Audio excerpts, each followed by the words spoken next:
প্রিয় ছাত্ররা, নিশ্চয়ই ভালো আছো। আজ আমরা এক অভূতপূর্ব পরিস্থিতির মধ্যে দিয়ে চলেছি। দেখতে পাচ্ছ, শুধু আমাদের রাজ্য বা দেশ নয়, গোটা পৃথিবী জুড়ে চলছে লকডাউন পিরিয়ড। তো জীবন তো লক থাকে না, আমাদের এগিয়ে চলে যেতেই হয়। তো তোমাদের এগিয়ে যেতে হবে, পড়াশোনা থেমে থাকবে না। তো সেই কারণে তোমাদের পড়াশোনাকে ক্ষেত্রে এগিয়ে যাওয়ার জন্য আমাদের বিদ্যালয়ের পক্ষ থেকে এই ছোট্ট একটা প্রচেষ্টা। আমরা সরাসরি আমাদের সেকেন্ড সামেটিভের সিলেবাস অর্থাৎ দ্বিতীয় শিক্ষার পড়াশোনা চলে যাব। বাংলা পাঠ্যে আমাদের সেকেন্ড সামেটিভে বাংলা পাঠ্যে প্রথম যে গল্পটি আছে, নবনব সৃষ্টি এবং সৈয়দ মুস্তফা আলী। নবনব সৃষ্টি, নবানে নতুন নতুন নতুন তৈরি করা, সৃজন সৃষ্টি, ঠিক আছে। সৈয়দ মুস্তফা আলী বাংলা সাহিত্যের একজন প্রথিতযশা লেখক। তার জীবনকাল 1904-1974। আমরা তাকে বেশিরভাগই যারা সাহিত্য রসিক, সাহিত্যের সুপাঠক, তার কাছে আমরা রম্য রচনাকার হিসেবে কিন্তু জেনে থাকি। তিনি বাংলা বাদেও 15টি ভাষা দক্ষ ছিলেন। আমাদের কাছে তিনি বহু ভাষাবিদ নামে পরিচিত। তার দেশে বিদেশে চাচা কাহিনী এরকম অজস্র বই আছে, তোমরা পড়ে দেখবে যে অসাধারণ তার লেখার রস, সরসতা। যদিও আমাদের যে পাঠ্য নবনব সৃষ্টি, এটা প্রবন্ধ বলছি। প্রবন্ধ মানে কোনো একটি বিষয়ে সুগভীর সুনিবিড় যে পাঠ, তার যে বিশ্লেষণ, তার উপস্থাপনা আমরা এখানে দেখব। এই প্রবন্ধের বিষয় যে আমরা যে ভাষা ব্যবহার করছি, সেই ভাষার যে সমস্যা, ভাষার যে নতুন নতুন সৃষ্টি কীভাবে হয়, কীভাবে চলেছে। ভাষা তো বহুত নদীর মতো প্রতিনিয়ত এগিয়ে চলেছে, তার তো থেমে থাকা নেই। থেমে থাকা মানে কিন্তু সে ভাষা মৃত ভাষা। মহৎ নদীর কিন্তু ভাষার বৈশিষ্ট্য। সেই ভাষা কীভাবে এগিয়ে চলেছে, কীভাবে আমরা এগিয়ে যাবো ভাষাকে নিয়ে, সেই কথাগুলি আমাদের বাবন্দি কিন্তু এই প্রবন্ধের মধ্যে আলোচনা করেছে। প্রত্যেকে বই খুলে বসো, বই বের করো। 18 পৃষ্ঠায় আছে নবনব সৃষ্টি। আমরা প্রত্যেকটি লাইন পড়তে পড়তে গিয়ে এগিয়ে যাব তিনি কি বলতে চেয়েছেন তার বক্তব্যে। সংস্কৃত ভাষা আত্মনির্ভরশীল। আত্মনির্ভরশীল অর্থাৎ যাকে কোনো কিছুর উপর নির্ভর করতে হয়, কাকে? সংস্কৃত ভাষাকে। আমরা দেখবো, যদি আমরা অনেক পিছিয়ে যাই, আজ থেকে ধরো 3500 বছর আগে, দেখবো যে একদল জাতি উত্তরপ্রদেশ সীমান্ত দিয়ে এদেশে ঢুকছে। সেই জাতিকে তারা কী ভাষায় কথা বলতে জানি না, তাকে আমরা বলছি আর্য জাতি। এবং তাদের প্রথম লিখিত যে বই বেদ, সেই বেদের ভাষা ছিল বৈদিক ভাষা। পরবর্তীতে সেখান থেকে পরিবর্তন হয়ে এসেছে সংস্কৃত ভাষা। সেই সংস্কৃতকে বলা হচ্ছে আত্মনির্ভরশীল। কেন? ভাষা আসলে কি? ভাষা কিন্তু আমাদের অনুভূতির বাহক, অনুভবের বাহক। এবং সেই অনুভূতিকে, ভাবনাকে তুলে ধরার জন্য আমরা শব্দ সমষ্টি ব্যবহার করি। সংস্কৃত ভাষায় কী করতো, যে তারা প্রকাশ করার জন্য অন্য কোনো ভাষা দ্বারস্থ হতো না। নিজেদের ধাতু শব্দ একটি ভাঙাচোরা করে নিয়ে তা নিজেরা ভাব প্রকাশ করতো। এবং হচ্ছে সংস্কৃত ভাষা আত্মনির্ভরশীল। লাইনটা দাঁড়িয়ে রাখো। কোনো নূতন চিন্তা, অনুভূতি কিংবা বস্তুর জন্য নতুন শব্দের প্রয়োজন হলে সংস্কৃত ধার করার কথা না ভেবে আপন ভাণ্ডারে অনুসন্ধান করে। আগে বলেছি যে তারা কিন্তু অন্য কোথাও যায়। আমরা দেখবো পরবর্তীকে দেখবো ইংরেজি ভাষা আসবো আমরা, যে কেন ইংরেজি ভাষাকে নির্ভরশীল বলছি না, সেখানে গিয়ে পরে আসবো। এখানেও তাই আপন ভাণ্ডারে অনুসন্ধান করে। এমন কোনো ধাতু বা শব্দ সেখানে আছে কিনা যার সামান্য অদল বদল করে কিংবা পুরনো ধাতু দিয়ে নবীন শব্দটি নির্মাণ করা যায়। অর্থাৎ যে ভাবটি তার নতুন মনে হয়েছে, সেটি প্রকাশ করার জন্য অন্য কোনো শব্দ ভাণ্ডারের দ্বারস্থ না হয়ে নিজের শব্দ সম্ভার দিয়ে সেটি তুলে ধরা যায় কিনা, সেই চিন্তার আগে সংস্কৃত ভাষা সৃষ্টি করেছে। তার অর্থ অবশ্যই এ নয় যে সংস্কৃত কোশ্মিনকালেও বিদেশি কোনো শব্দ গ্রহণ করেনি। কোশ্মিনকাল মানে কোনো দিন, তা কিন্তু না। সংস্কৃত দেখেছি আমরা সমৃদ্ধ ভাষা। কেন? তোমরা দেখবে যে দাম, যে শব্দটা আমরা অহরহ ব্যবহার করে থাকি, এই শব্দ যদি আমরা আদর্শ খুঁজতে যাই, দেখব গ্রিক শব্দ দ্রম্মক সেখান থেকে এসেছে। সংস্কৃত ভাণ্ডার দেখেছে যে দাম মূল্য এটা প্রকাশ করার মতো তার শব্দ সম্ভার ভাণ্ডারে কি করেছে, সেইখান থেকে কিন্তু এই যে দাম করেছে। এবং আমার প্রাবন্ধিক সেটাই বলছে যে পশ্চিমকাল বিদেশি কোনো শব্দ গ্রহণ করেনি, তা নিয়েছে, কিন্তু তার পরিমাণ এতই মুষ্টিমেয় যে সামান্য অল্প সংস্কৃতকে স্বয়ংসম্পূর্ণ ভাষা বলতে কারো কোনো আপত্তি থাকার কথা নয়। অর্থাৎ যদি দেখি আমরা তার 161 শব্দ আছে, হয়তো দুটো নিয়েছে, এই দুটো শব্দের জন্য আমরা তাকে কিন্তু অন্য শব্দের উপর নির্ভরশীল বলতে পারি না। আমরা এবার দ্বিতীয় প্যারাগ্রাফে বলছে প্রাচীন যুগের সব ভাষাই তাই, সংস্কৃত নয়, প্রাচীন যুগ অর্থাৎ ঠিক আমাদের সভ্যতা আদি লগ্নে মানুষের ভাষা ব্যবহার করেছে সেই ভাষাগুলি কি কি বলছে, হিব্রু, গ্রিক, আবেস্তা ও ঈশ্বর পরবর্তী যুগে আরবীয় আত্মনির্ভরশীল এবং ক্ষেত্রে সম্পূর্ণ হিব্রু আমরা জানি সেই ইহুদি জাতিদের একটি ভাষা, গ্রিক সেই সমৃদ্ধ গ্রিক সভ্যতাদের ভাষা, আবেস্তা সেই ঋষি জরথ্রুষ্ট সেই আমলের যে তাদের ধর্মগ্রন্থ যে আবেস্তা বলে সে আবেস্তা, তার পরবর্তীতে আরবি সেই আরব দেশের ভাষা, এই ভাষাগুলো কিন্তু সেই সময় সম্পূর্ণ ছিল। বর্তমান যুগে ইংরেজি ও বাংলা আত্মনির্ভরশীল নয়, দাগিয়ে রাখা লাইনটা, অর্থাৎ ইংরেজি বাংলা আমাদের যে মাতৃভাষা এবং গোটা পৃথিবী যে চলছে যে ভাষার বলতে পারি ভাষার সেই দৌরাত্ম সাম্রাজ্য ইংরেজি, এই ভাষা দুটোকে কি বলছে আত্মনির্ভরশীল নয়। কেন নয়? আমরা প্রয়োজন মতো এবং অপ্রয়োজনও ভিন্ন ভিন্ন ভাষা থেকে শব্দ নিয়েছি এবং নিচ্ছি। দেখবে মনে করো আজকে ওই লন্ডনের পিকাডিলি সার্কাসে একটা জনবহুল জায়গায় পুলিশ সে সমগ্র জনতাকে ভ্রমণ করার জন্য লাঠি চার্জ করেছে। বলতে পারবে তার ডেইলি এক্সপ্রেস নিউজে তারা সেই সম্বন্ধে কী লিখবে, তারা কিন্তু এই চাই লাঠি চার্জ লিখবে। কেন? ইংরেজি শব্দ সম্ভারে লাঠি চার্জ, লাঠি চালনা এর বাইরে ইংরেজি শব্দ নেই। বুঝতে পারছো কেন ইংরেজিকে আমরা সমৃদ্ধশালী ভাষা বলছি? যখন যেখানে তারা গেছে পৃথিবীর যে দেশে যাক না কেন, যখনই দেখেছে এই ভাবটি, এই ভাবনাটি, এই অনুভূতি প্রকাশ করার শব্দ সম্ভার তার নেই, তারা কিন্তু অকাধারে গ্রহণ করেছে। আমাদের বাংলাও তাই, আমরা দেখবো বাংলার কোন কোন ভাণ্ডার থেকে শব্দ গ্রহণ করেছে তারপরে তাহলে কি বলছেন তিনি, ইংরেজি ও বাংলা আত্মনির্ভরশীল নয়, আমরা প্রয়োজন মতো অপ্রয়োজন ভিন্ন ভিন্ন ভাষা শব্দ থেকে শব্দ নিয়েছি নিচ্ছি। পাঠান মহল যুগে আইন আদালত খাজনা খারিজ নূতন রূপে দেখা দিল বলে আমরা আরবি ও ফার্সি থেকে প্রচুর শব্দ গ্রহণ করেছি।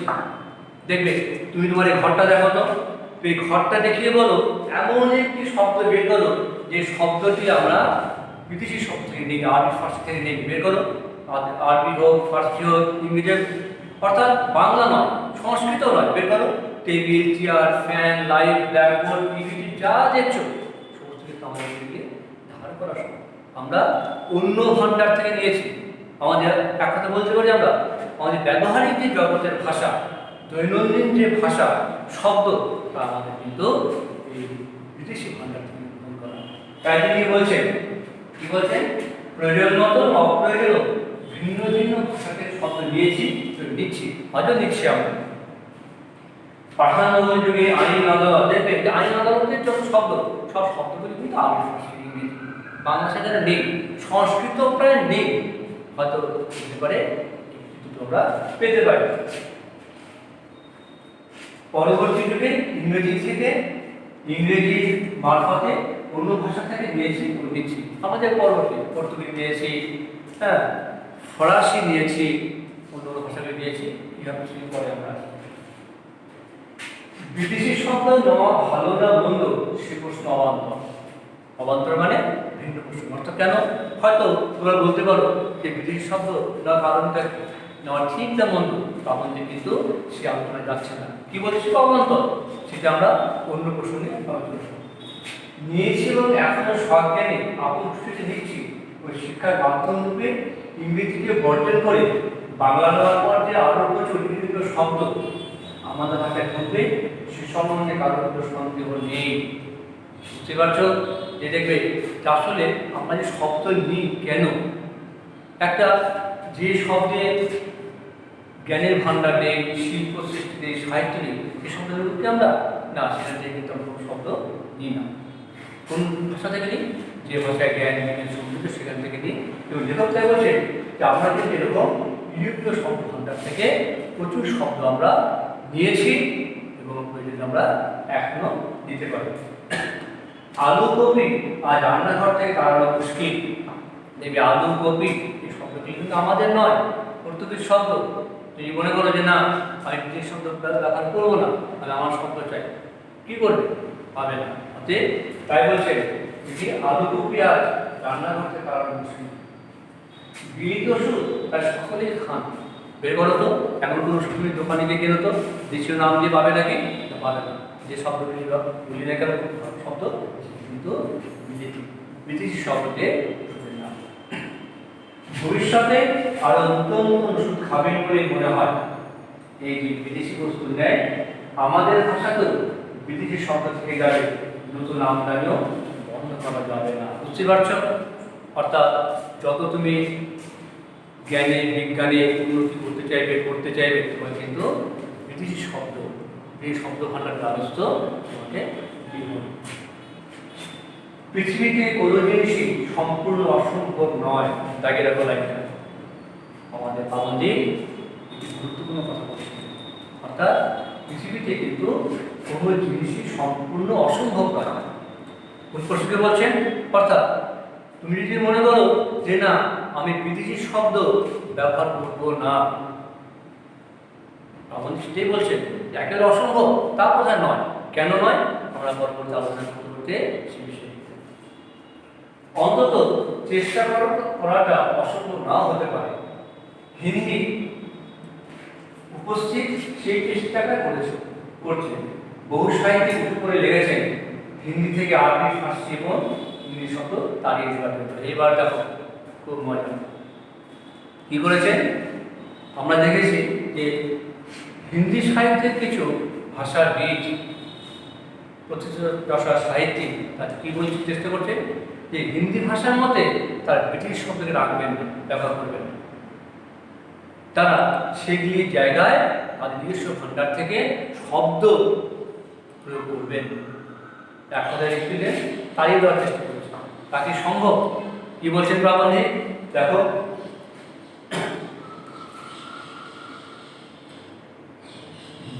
বহু লিখেছেন চেষ্টাটার ফল আমি হয়তো দেখে দিতে পারবো না, আমার তরুণ পক্ষান্তরা নিশ্চয়ই দেখে যাবেন। প্রাবন্ধিক দয়া করে বলছে যে আমি যা চেষ্টা দেখছি তাদের হয়তো আমি দেখে দিতে পারবো না, কিন্তু যারা পাঠক পরবর্তী প্রজন্ম তো সেটা দেখে দিতে পারবেন। কিন্তু কি ফল যদি ভালো হয় তখন তারা না হয় চেষ্টা করে দেখবেন। বলা বাহুল্য রবীন্দ্রনাথ স্বচ্ছন্দে লিখেছেন আব্দুল দিয়ে, ইচ্ছার দিয়ে, ইমান দিয়ে, বুকে রক্ত দিয়ে। নজরুল ইসলাম ইনকলাব মত এবং শহীদ শব্দ বাংলায় দিয়ে গিয়েছে। তারপর দেখবে যে আমাদের প্রাবন্ধে কিন্তু বেশ সরস করে সেই হিন্দি ভাষাতে শুদ্ধকে একটু কটাক্ষ করেছে। কেন? যে না সাহিত্যের রসকে, সাহিত্যের ভাবনাকে এগিয়ে দেওয়ার জন্য, সংবেদনশীল করার জন্য শুধুমাত্র ভাষার মধ্যে থাকলে কিন্তু সেই রচনা, সেই সাহিত্য কিন্তু উপজীব্য নাও হতে পারে। তা প্রমাণ আমাদের স্বয়ং রবীন্দ্রনাথের কাছে। তোমরা দেখবে যে যদি সেই টোকা কাহিনী পড়ো বা তার রচনাগুলি পড়ে দেখবে স্বচ্ছন্দে কি করেছে, তার সাধু গদ্যের মধ্যে, সাধু শব্দের মধ্যে বিদেশি শব্দকে অকাতরে ব্যবহার করেছে। নজরুল তার কবিতার মধ্যে বহু আরবি শব্দ ব্যবহার করেছে। সেই শব্দ ব্যবহার করার জন্য কিন্তু তার কবিতার যে আবেদন কিন্তু আরো হৃদয়গ্রাহী হয়েছে, আরো কিন্তু মনোমুগ্ধকর, আকর্ষণীয় হয়েছে। সেই রচনা কিন্তু ব্রাত্য হয়নি, সেই রচনা কিন্তু অপান্তর হয়ে যায়।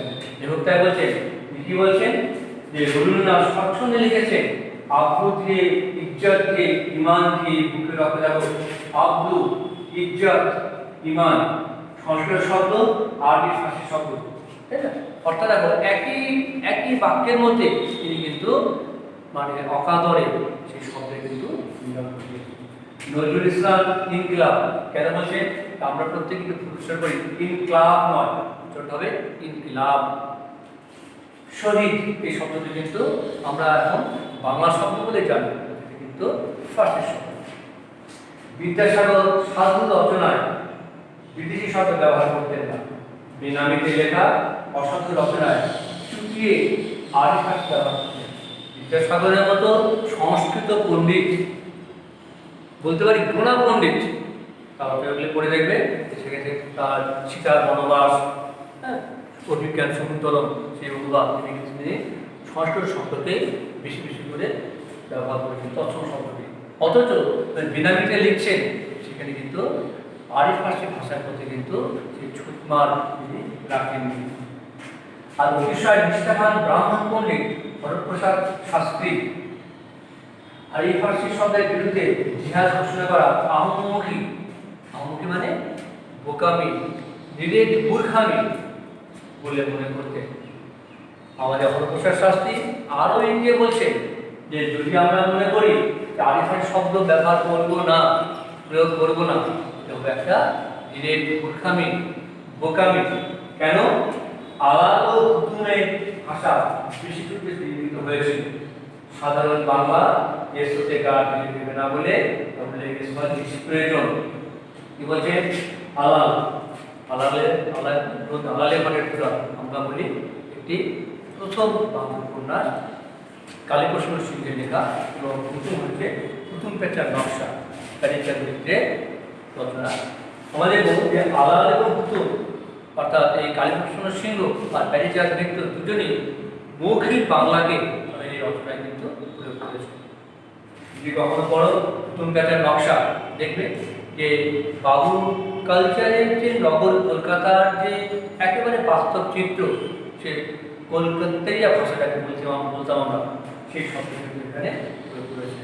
এবং আলালের দুলাল এই রচনাতেও কিন্তু কালীপ্রসন্ন সিংহ সেই বঙ্কিমী ভাষা, সেই দৃঢ় ওজস্বী সম্পন্ন তৎসম শব্দ ব্যবহার না করে করেছেন তিনি মৌখিক শব্দকে প্রাধান্য দিয়েছেন। তাই কি বলছেন?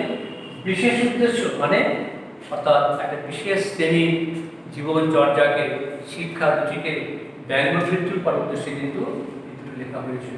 তাই কি বলছেন? বিশেষ উদ্দেশ্য।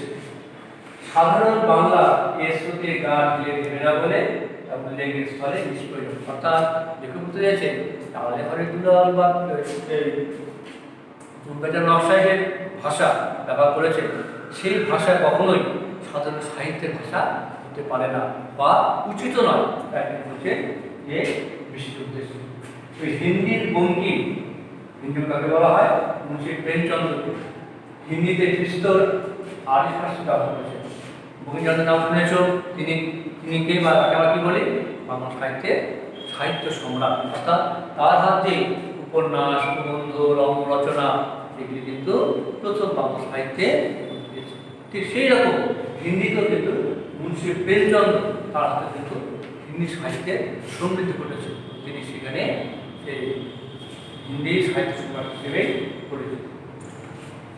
এর ফলে আরেকটি কথা ধরে রাখা ভালো, রচনার ভাষা তার বিষয়বস্তুর উপর নির্ভর করে। কি দ্বারা সেখানে রচনার ভাষা বিষয়বস্তুর উপর নির্ভর করে বলে কি বলছেন?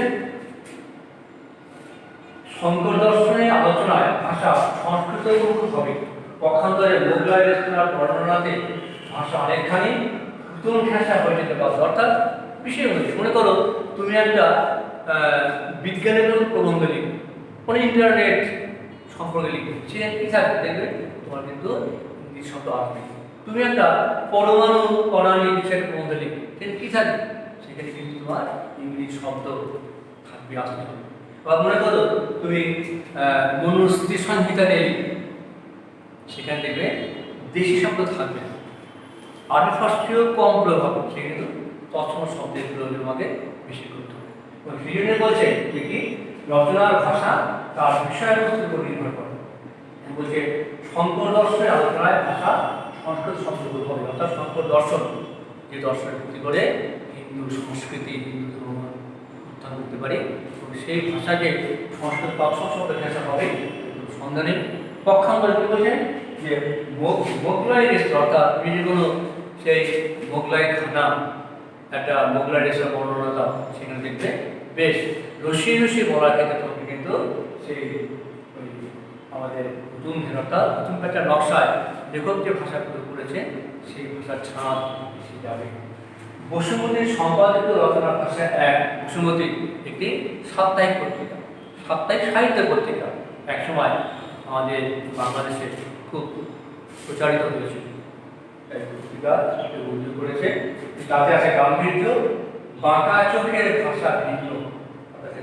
বাঁকা বাঁকা চোখ মানে কটাক, একটা প্যান, সেখানে দেখবে সরাসরি বলি না, একটু ঘুরিয়ে পেঁচিয়ে বলি, সেখানে ইউনিট থাকে, আইরনি থাকতে পারে, হিউমার থাকতে অন্যভাবে ঠিক বলছে বাঁকা চোখের ভাষা ভিন্ন থাকে জটিলতা। তোমরা দাগিয়ে রাখো লাইনটা, শঙ্কর দর্শনের আলোচনায় ভাষা সংস্কৃত সম্পর্ক হবেই আমাদের দরকার। বাংলায় যেসব ব্রিটিশ শব্দ ঢুকেছে তার ভিতরে আরবি ফার্সি ও ইংরেজি প্রধান। কেন বলতে হবে কেউ যে কেন প্রাবন্ধিক বলছেন যে বাংলায় যে শব্দ প্রয়োগ করছি আমরা ব্রিটিশ শব্দ, সেগুলি আরবি ফার্সি ইংরেজি। বলতে পারবে একজন খুব সহজ, একটু আগে বলেছি যে তোমার এই ঘরের মধ্যে যা দেখছো এমন একটি শব্দ আমাকে দেখাও যে শব্দটি তৎসম শব্দ। পারবে? আমি তোমাদের হলপ করে বলছি পারবে না। কি হবে? ক্ষতি হবে আরবি ফার্সি ইংরেজি। তার কারণ দেখো, যদি আমরা ওই 1191-92 কি হয়েছিল মনে আছে? বাংলা পড়তে গিয়ে কিন্তু ইতিহাস ভুললে হবে না। তরাইয়ের যুদ্ধ, দ্বিতীয় যুদ্ধ প্রথম যুদ্ধ 1191 আর দ্বিতীয়টি 1192। এই তরাইয়ের যুদ্ধের পরে কিন্তু দেখছিলাম একে একে কিন্তু আস্তে আস্তে ভারতবর্ষে সেই পাঠান, মুঘল, ইংরেজ এক এক করে কিন্তু আসতে শুরু করে। এবং দেখবে 1498 প্রথম কোন বিদেশি আসে সমুদ্র পথে বলতে পারবে? তাই টিকিট তোলা খাতায় নোট করে নিতে পারো, ভাস্কো দা গামা। না, আমাদের সেই কেরালা কালিকট বন্দরে প্রথম এসেছিল। আমরা বলি যে ভাস্কো দা গামা পর্তুগিজরাই কিন্তু আমাদের দেশে জলপথে। বুঝতে পারছো? যেহেতু আমরা প্রায় 1000 বছর প্লাস হতে পারি, আমরা কিন্তু এই ব্রিটিশ শাসনের পরিমণ্ডলে বড় হই, বিশেষ করে মোগল, পাঠান, ইংরেজ। তাই কি বলছে যে বাংলাদেশ শব্দগুলো এসেছে, সরকারি ভাগ করে দেখবি শেষে পড়বে যে প্রথমে পাঠান, তারপরে মুঘল, তারপরে ইংরেজ। আমার থাকতো এই রাজনৈতিক বাতাবরণে লেখা ছিল। প্রবন্ধ তাই বলছে এই তিনটেই প্রধান। সংস্কৃত শব্দ বিদেশি নয় এবং পর্তুগিজ, ফরাসি, স্প্যানিশ শব্দ এতই কম যে সেগুলি নিয়ে অত্যধিক দুশ্চিন্তা করার কোনো কারণ নেই। এরকম বলছে যে স্প্যানিশ শব্দ খুব কম আছে আমাদের, অনেক কম। এবং পর্তুগিজ, ফরাসি, ফরাসি পার্থক্য বলতে পারবে কেউ? ফরাসি ফরাসি কিন্তু ফ্রেঞ্চ, ফ্রান্সের যে ভাষা এগুলো বলছে ফরাসি, আর ফার্সি কিন্তু আলাদা না, ইরান ফার্সি। এই পর্তুগিজ, ফরাসি, স্প্যানিশ শুধু বেশি আমাদের নেই, এগুলি থেকে বলছেন দুশ্চিন্তা করার কোনো কারণ নেই। বাংলা ভিন্ন অন্য যে কোনো ভাষার চর্চা আমরা করি না কেন, সে ভাষার শব্দ বাংলাতে ঢুকবেই। অর্থাৎ তুমি যাই করো না কেন, বাংলা ভাষার মধ্যে সেগুলি চর্চা আসবে, আসতে বাধ্য। সে ভাষার শব্দ সংস্কৃত চর্চা এদেশে ছিল বলে বিস্তর সংস্কৃত শব্দ বাংলায় ঢুকেছে। দেখবো আমরা, দেখবে যে যদি আমরা বলি সেই গুপ্ত যুগকে যে ওই হিন্দু ধর্মের, হিন্দু যুগের পুনরুত্থানের যুগ, সে অর্থাৎ একই সঙ্গে কিন্তু সংস্কৃত সাহিত্যের কিন্তু এবং যতই আমরা ব্রিটিশ শাসনের মধ্যে থাকি না কেন, বিদ্বজ্জনের মধ্যে, পণ্ডিতবর্গের মধ্যে কিন্তু সংস্কৃত চর্চা অহরহ ছিল। অতি অবধারিত কী হয়েছে? সেই সংস্কৃত থেকে কিন্তু বহু বাংলা শব্দ নানা রকম কালোচিত পরিবর্তনের মধ্যে কিন্তু প্রবেশ করেছে, যাকে আমরা তিনটে ভাগ করেছি। পরে গিয়ে বলবো আমরা তদ্ভব, অর্ধতৎসম, তৎসম ভাগ করেছি আমরা।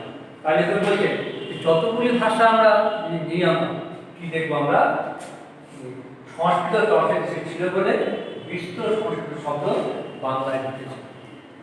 দেখবে যদি কখনো তথ্য জোগাড় করো 100টা শুধু শব্দ তুমি দেখবে 100টার মধ্যে 98টা শব্দে কিন্তু আমাদের সেই সংস্কৃত শব্দ ভেঙে এসেছে, কখনো তৎসম রূপে, কখনো তৎসম রূপে, কখনো অর্থতৎসম, এই হচ্ছে। সেটাই বলছে যে সংস্কৃত শব্দ থেকে এখন আছে বলে অল্প বিস্তার ঘটছে, যতদিন থাকবে ততদিন আরো ঢুকবে বলে আশা করতে পারি। স্কুল কলেজ থেকে যে আমরা সংস্কৃত চর্চা উঠিয়ে দিতে চাই না, অন্যতম প্রধান কারণ বাংলাতে এখন আমাদের বহু সংস্কৃত শব্দের প্রয়োজন। দেখবে অনেকে কিন্তু এই সংস্কৃত ভাষাকে ডেড ল্যাঙ্গুয়েজ বলে তুলে দিতে চায়। কেন আমরা না করি? কেন বলছি যে না, কখনই না। এই জন্যই বলি না, দেখবে বাংলা ভাষাতে যে আমরা কথা বলি সেই বহু শব্দ কিন্তু সেখান থেকে কিন্তু পরিবর্তিত আকারে এখানে এসেছে। যাই বলো না কেন, এই ধরো যে সেই কানু শব্দ, আঞ্চলিক শব্দ করো, তুমি সংস্কৃত শব্দ তুলে দাও, তুমি শব্দগুলি কিন্তু ভেতাতে টিকা পাবে। এই অরিজিন বুঝতে যে আমরা শিখব সেই সংস্কৃত থেকে আমরা বুঝি। তাই বলছেন যে আমরা কিন্তু কী করতে পারি না, সংস্কৃত শব্দকে বাদ দিতে পারি না। তাই বলছে দাগের ব্যাপারটা সংস্কৃত চর্চা উঠিয়ে দিলে আমরা অন্যতম প্রধান খাদ্য থেকে বঞ্চিত হব। কোন খাদ্য? ভাষার খাদ্য থেকে, রচনা বোধগম্যতা থেকে, সাহিত্যের রস থেকে আমরা কিন্তু বঞ্চিত হব যদি আমরা সংস্কৃত চর্চাকে উঠিয়ে। ইংরেজি জানে তো তাই গেলাম কেন? আর আগে বলেছি যে আমরা কোন ভাষা দ্বারস্থ হই, কোন ভাষায় কেন চর্চা করি, বিনি কারণে কি না, যে ভাষায় শিল্প, সাহিত্য, সংস্কৃতি, বিজ্ঞান, দর্শন সমৃদ্ধ, সেই ভাষায় কিন্তু আমরা আমাদের আগ্রহে কিন্তু চর্চা করতে চাই। সেই জন্য বলছে ইংরেজি মেলা তো তাই কিরকম, বিশেষ করে দর্শন, নন্দনশাস্ত্র, পদার্থবিদ্যা, রসায়নবিদ্যা ইত্যাদি জ্ঞান এবং ততোধিক প্রয়োজনীয় বিজ্ঞানের শব্দ আমরা চাই। আগে বলেছি এদেরকে তুই পরমাণু বিষয়ে প্রবন্ধ লেখো, তুই রসায়ন বিষয়ে প্রবন্ধ লেখো, চিকিৎসা বিষয়ে প্রবন্ধ লেখো, দেখবে তোমরা কিন্তু ইংরেজি শব্দতে কিন্তু যেতেই হবে। ইংরেজি শব্দ ছাড়া কিন্তু তোমার কিন্তু কোনো পথ নেই। তিনি কি বলছেন যে আমাদের শব্দ চাই, রেলের ইঞ্জিন কি করে চালাতে হয় সে সম্বন্ধে বাংলাতে কোনো বই আছে আমি জানি। আর তুমি যদি প্রযুক্তিবিদ্যা সংক্রান্ত বই পড়তে যাও তাহলে কিন্তু ইংরেজি বইতে ইংরেজি বইতে কিন্তু আসতে হবে, তাহলে কিন্তু তাই এসব টেকনিক্যাল শব্দের প্রয়োজন যে আরো কত বেশি সে সম্বন্ধে সুস্পষ্ট ধারণা এখনো আমাদের মধ্যে নেই। অর্থাৎ এগুলি সম্পর্কে কত যে কিছু ধারণা কিন্তু আমরা এখনো করতে পারি না। সুতরাং সুতরাং ইংরেজি চর্চা বন্ধ করার সময় এখনো আসেনি। তো এই ব্রিটিশ শব্দ মনে করে যদি ইংরেজি ভাষা চর্চাকে বন্ধ করে দাও, ইংরেজি ভাষা চর্চার প্রয়োজন আছে। নেক্সট পরের পারা বের করো, কি বলছেন? একমাত্র আরবি ভাষার শব্দের দ্বারা অনায়াসে বলা যেতে পারে যে এই দুই ভাষা থেকে ব্যাপকভাবে আর নতুন শব্দ বাংলাতে ঢুকবে না। দেখো কিভাবে নিশ্চিত হলেন? বিশেষ বলছেন যে আমাদের আরবি ভাষার চর্চার প্রয়োজন নেই। কেন নেই? যদি আমরা বিগত 400-500 বছর দেখব সেই বছরের মধ্যে কিন্তু আরবি ভাষাতে সেই অর্থে উন্নত কোনো সাহিত্য, গবেষণা, দর্শন কিন্তু আর লেখা হয়নি, আর কিন্তু প্রকাশিত হয়নি। সে কারণে বলছেন দেখি এই দুই ভাষা থেকে ব্যাপকভাবে আর নতুন শব্দ বাংলাতে ঢুকবে না।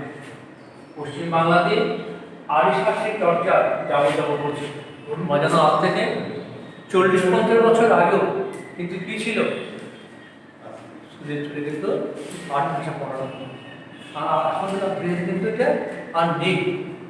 বলছে দেখি ব্যাপকভাবে আর ঢুকবে না, এবং পশ্চিম বাংলাতে আরবি ভাষার চর্চা যাবো করছে।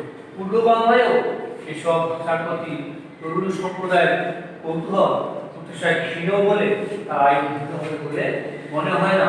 তো শেষ কথা, আরব ইরানে অদূর ভবিষ্যতে যে হঠাৎ কোনো অভূতপূর্ব জ্ঞান বিজ্ঞানের চর্চা আরম্ভ হয়ে বাংলাকে প্রভাবিত করবে তার সম্ভাবনা নেই। একটু আগে যেটা বললাম তোমাদের যে আসলে যে কোনো একটি ভাষা আমরা তখনই পাঠ করতে যাই, দ্বারস্থ হই, তখন সেই ভাষাতে উন্নত কিছু পাই, সেটা গবেষণায় হোক, সাহিত্য হোক, দর্শনটাই হোক। কিন্তু পারিভাষিকতে সবসময় আমার নেই জন্যই সে ভাষার চর্চাও আস্তে আস্তে কিন্তু কালের নিয়মে প্রতি যুদ্ধ হয়ে পড়ছে। ভালো থেকো, আজকে এখানে শেষ করছি, আমরা পরবর্তী পাঠ করে নেব। লকডাউনে বাইরে কিন্তু যাবে না, ঘরে থাকো, ভালো থাকো।